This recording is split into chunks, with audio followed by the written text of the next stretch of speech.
This is a perfect example of Christian privilege. Imagine a Muslim passenger standing up to preach about Islam. Lynn wasn't removed because she's Christian. She was removed because she was disrupting a flight.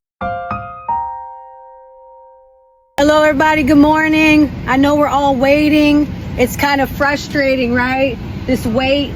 But I want to tell you that God's timing is perfect and God knows everything.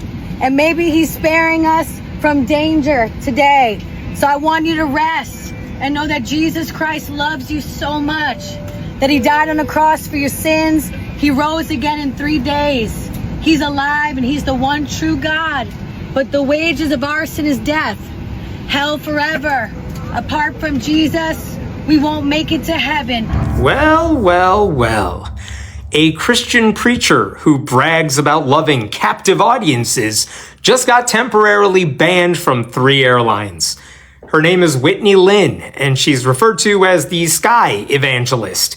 Probably because when you listen to her, you want to hurl yourself through the air. She's part of a growing trend of Christian preachers turning commercial flights into unsolicited worship services, as if air travel wasn't miserable enough already. So on Thursday, Lynn was preparing to fly from Orlando to San Diego on Alaska Airlines. And as passengers were still boarding, she began preaching while her partner filmed her.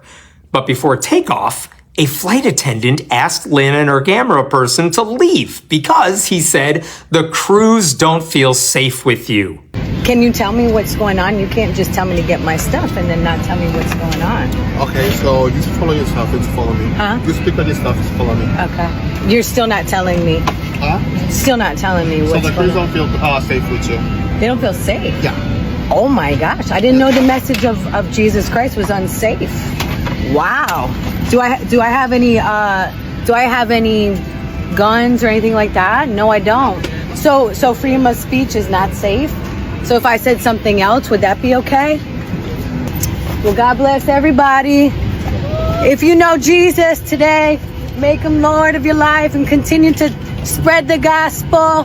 We're in the last days. We're being persecuted to be a Christian. Lynn immediately began arguing that she had free speech rights, and she called the situation spiritual warfare.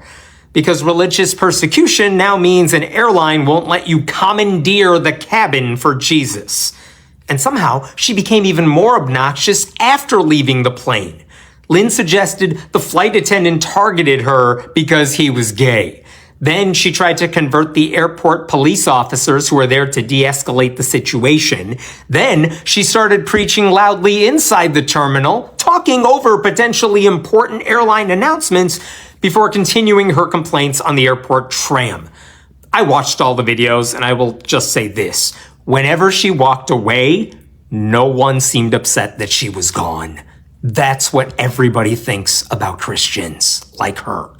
Lynn says she then tried to rebook her flight later that night, but Alaska Airlines emailed her to say she could no longer fly with them or their corporate partners, at least while the company investigates what happened. Anyway, good. This is a perfect example of Christian privilege. Imagine a Muslim passenger standing up to preach about Islam, or an atheist yelling about why God doesn't exist. I would bet most of those Christians praising airplane evangelists as brave would suddenly become very concerned about boundaries. That's why we need to remember this. Lynn wasn't removed because she's Christian. She was removed because she was disrupting a flight. And she should be banned from flying everywhere because she has said she has no intention of stopping. Christians should be the one leading the opposition to this behavior too, because if Christianity can only command attention when the audience is physically unable to escape, that doesn't prove the power of the message. It proves why so many of us want to get away from messengers.